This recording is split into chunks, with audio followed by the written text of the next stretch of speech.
काही जणांना श्रावण महिन्यामध्ये सकाळी किंवा संध्याकाळीच हाच योग्य पूजेला काळ वाटतो किंवा या काळामध्येच त्यांना पूजा करायची असते.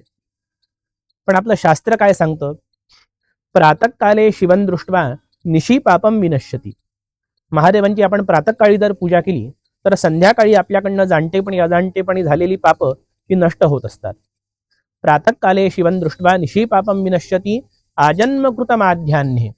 आणि माध्यान्हाला जर आपण महादेवांची पूजा केली दुपारच्या वेळेमध्ये तर आजन्माची जी आपलं जाणतेपणी अजाणतेपणी झालेली पापं आहेत, अर्जित केलेली आपण पापं आहेत, ती माध्यान्हाला पूजा केल्याने नष्ट होत असते.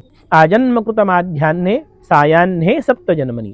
आणि संध्याकाळच्या काळामध्ये म्हणजे संध्येच्या वेळेला आपण जर महादेवांची पूजा केली तर सायान्हे सप्तजन्मनी, 7 जन्मांमध्ये जी काही आपल्याकडनं जाणतेपणी अजाणतेपणी झालेली पापं आहेत ती नष्ट करण्याचं काम हे महादेव करत असतात. म्हणून या तिन्ही प्रहरांमध्ये आपण महादेवांची पूजा अर्चा, बिल्वार्चन, अभिषेक, कुठल्याही प्रकारची महादेवांची पूजा आपण उपासना आपण करू शकता की त्याचं फळ आपल्याला कुठल्याही प्रकारचं कुठल्याही प्रहरामध्ये केल्यावर त्याचं फळ आपल्याला मिळणारच आहे. नमस्कार.